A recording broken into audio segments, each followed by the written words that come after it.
Have you ever tried to learn a new physical skill, maybe a dance or a martial art, and it just felt completely backwards? Like your body absolutely refused to do what your brain was screaming at it to do? Oh, yeah. It's a genuinely jarring sensation. You are, actively fighting your own hardwired reflexes. Right. Your nervous system just wants to take the path of least resistance, but the rhythm of what you're trying to learn is like yanking you in the exact opposite direction. And today, we're going into a deep dive on a subject where that physical and mental friction isn't just a side effect, it's actually the entire point. Absolutely. We are exploring this fascinating and really comprehensive presentation by Dr. Christophe Delong in Kinexa Formation. Yeah. It's simply titled La Mazurka.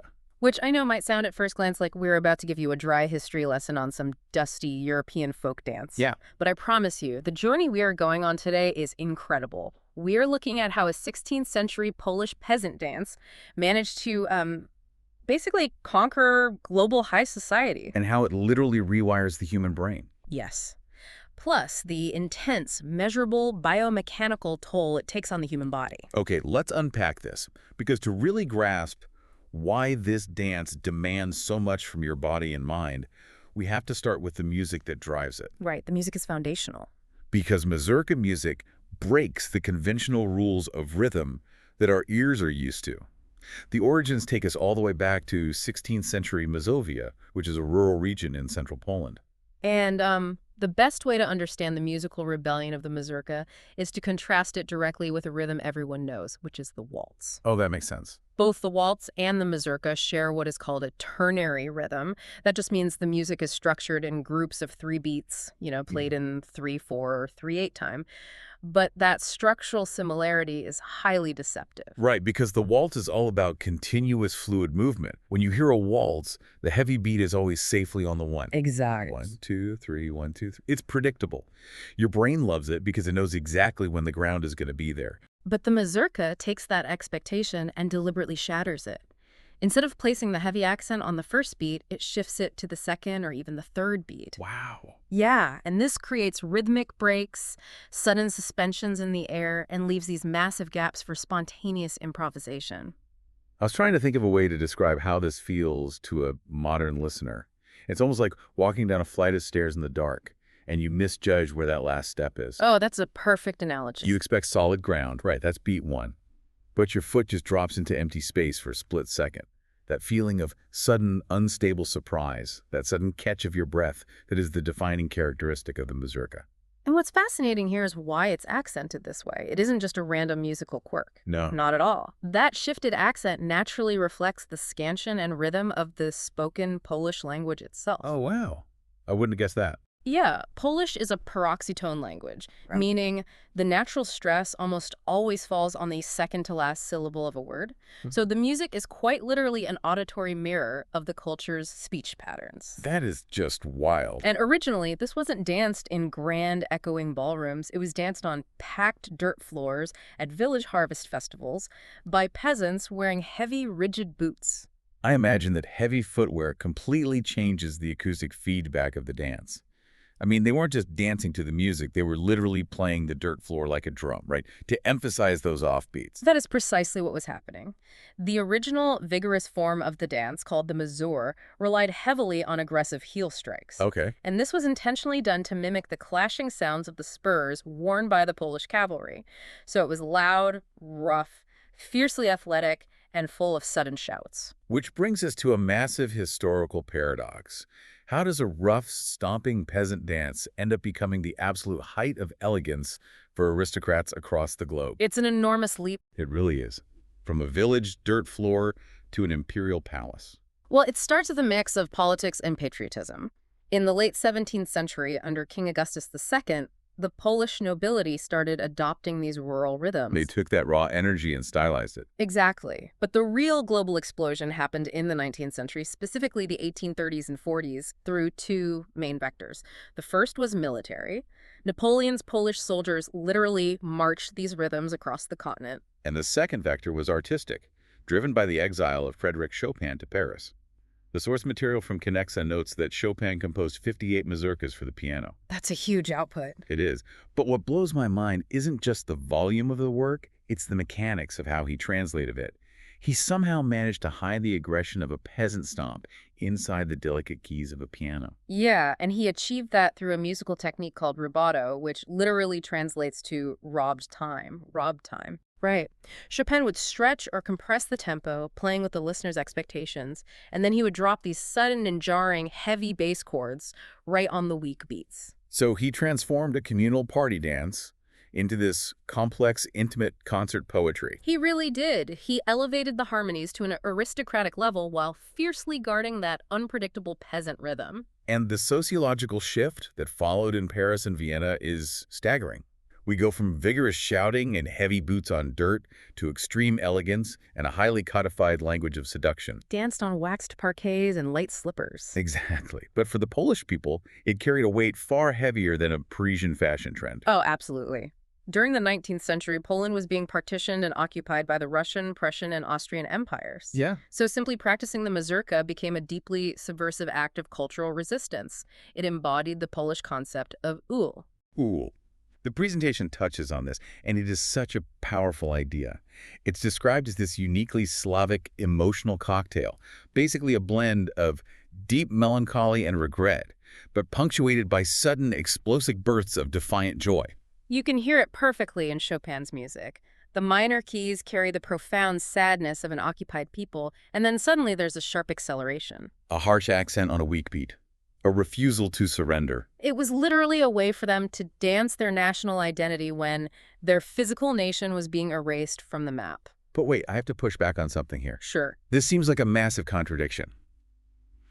If the mazurka is inherently about breaking the rhythm, improvising, and expressing this unpredictable, defiant emotion of ul, how could they possibly standardize it for the rigid etiquette of an imperial court? That's the big question. Because doesn't codifying a dance rebellion completely strip the soul out of it? You can't exactly have people wildly stomping and shouting in a Parisian ballroom without causing a massive scandal. That is an excellent point, and it was the exact crisis 19th century dance masters faced.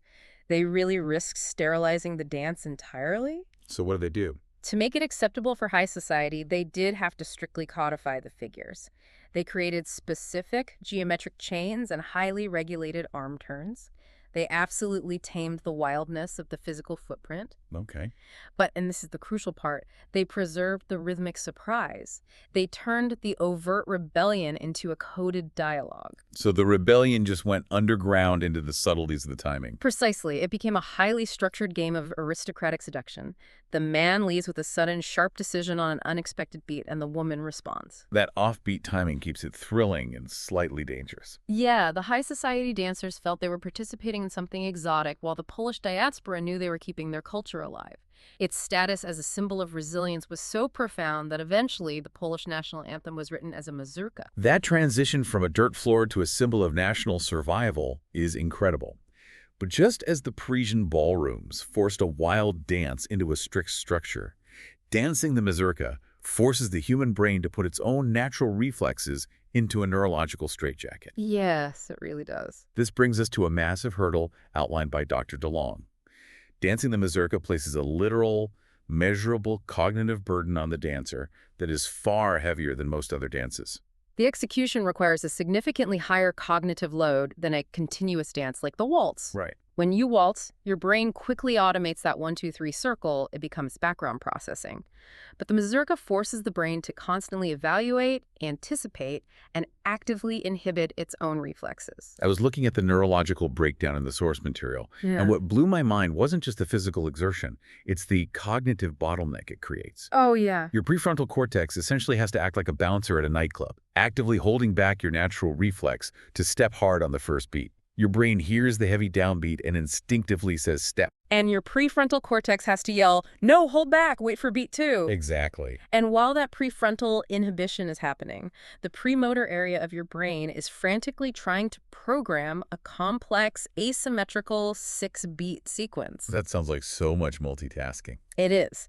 Then, your primary motor cortex has to selectively activate the specific muscles of your supporting leg, because you are about to launch your entire body weight off the ground at the exact millisecond. Your brain's natural instinct thinks you should be landing. If you're listening to this right now, maybe you're walking the dog or on a treadmill, just think about the automatic, thoughtless rhythm of your feet hitting the ground. Now imagine having to consciously override every single footfall, to intentionally step off beat.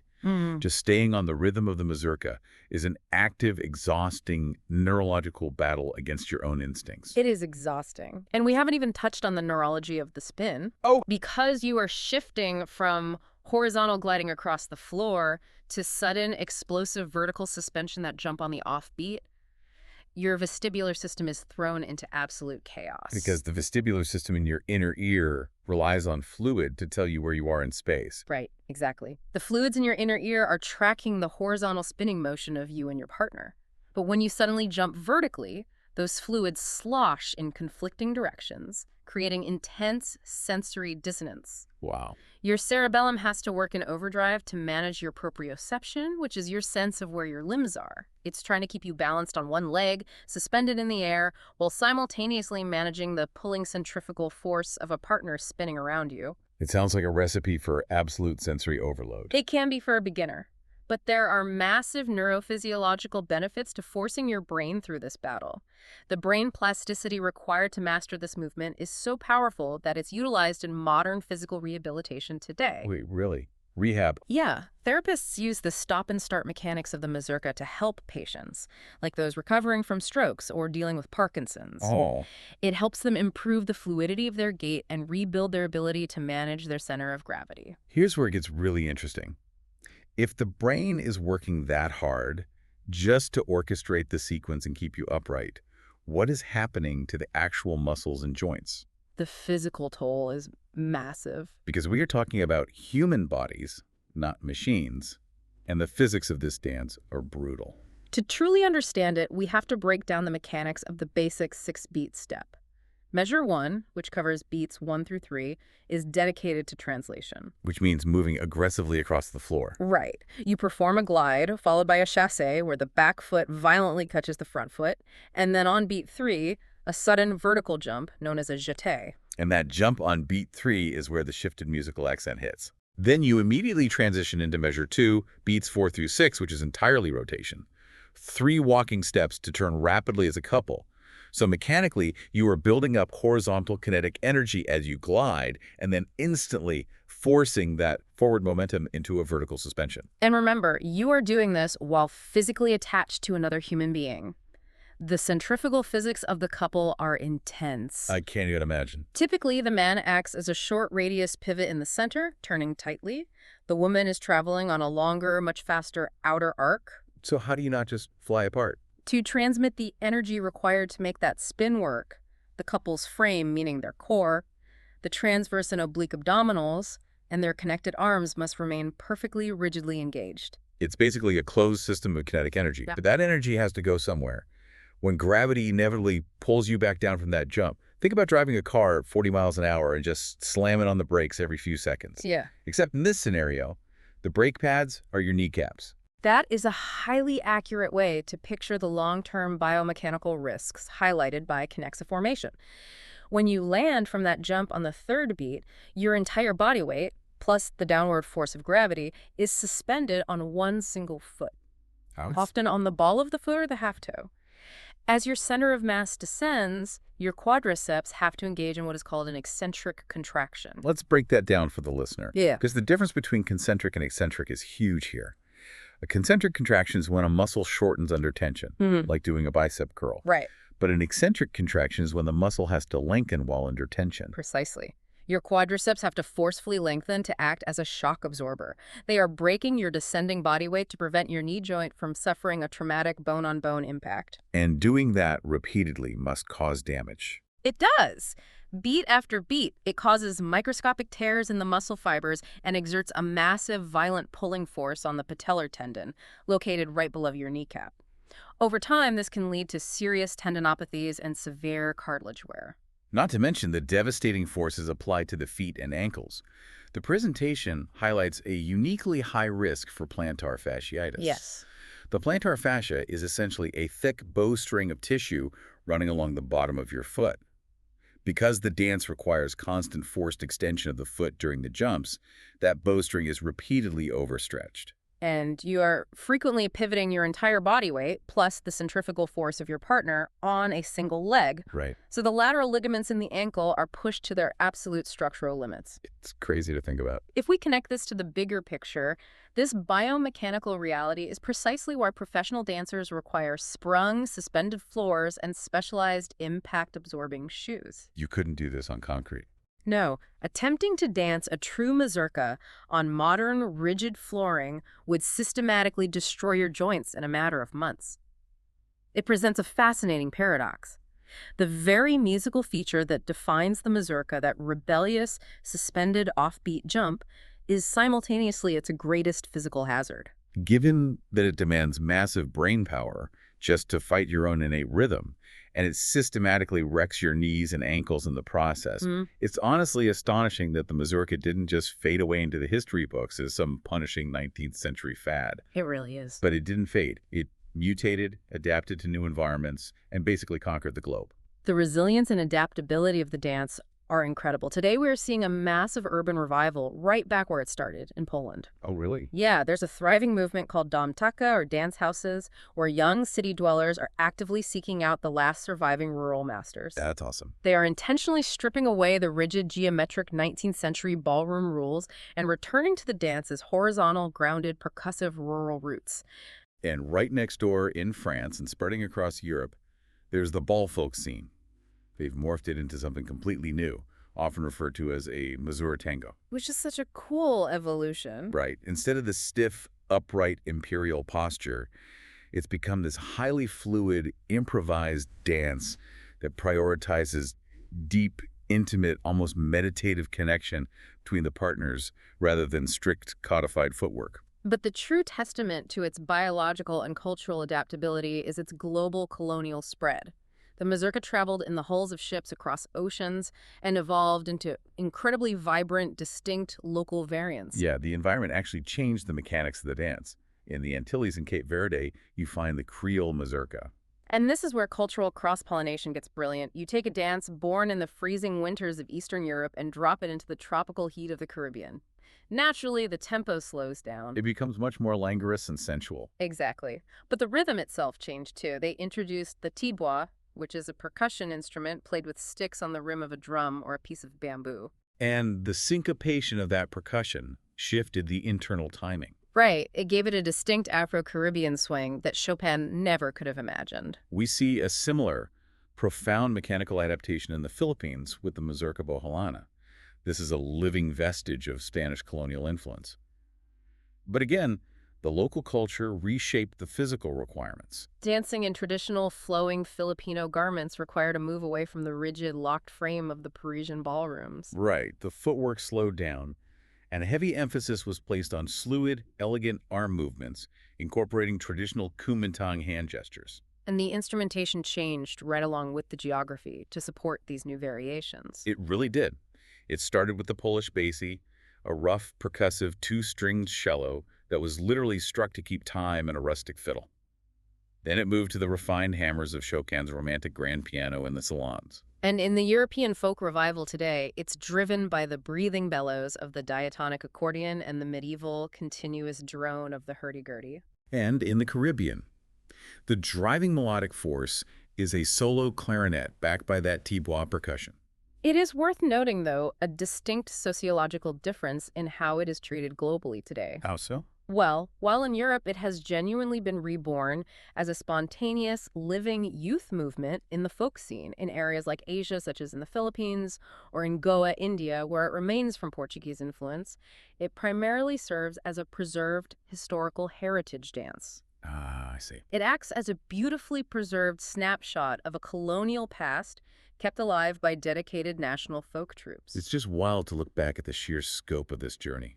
We started with peasants stomping in heavy boots on dirt floors to mimic cavalry spurs in Mazovia. Then moved to the slippery waxed parquet of Paris. Using it as a coded language of rebellion, we explored the literal neuroscience of how it forces our prefrontal cortex to fight our own reflexes. We broke down the brutal, eccentric force it unleashes on the patellar tendon. And we ended up with a global phenomenon that morphed to fit the syncopated rhythms of the Caribbean and the traditional garments of the Philippines. It requires an incredible synthesis of history, anatomy, physics, and musicology to truly appreciate the sheer complexity of what is happening the moment two people step onto a floor, link their arms, and begin to dance the mazurka. So what does this all mean? Why does this matter to you today, sitting here listening to this deep dive? That's the big takeaway. I think it's a powerful, tangible reminder that the art we create doesn't just sit in a vacuum as entertainment. It shapes our culture and our history, yes, but it literally shapes the physical wiring of our brains and tests the biomechanical limits of our bodies. The music we invent actively forces our biology to adapt and overcome. It is the ultimate continuous feedback loop between human emotional expression and human physiology. Exactly. And it leaves me with this one final thought to ponder. If a simple, rough peasant dance from the 1500s evolved to carry the weight of national revolutions, completely redefine European ballroom etiquette, and rewrite our neural pathways so profoundly that neurologists use it for stroke rehab today. Right. What seemingly trivial, goofy, viral dance trend happening right now on our phones might scientists and historians be studying the biomechanics and sociology of 400 years from now. Just imagine them trying to figure out why exactly our feet wanted to go backwards.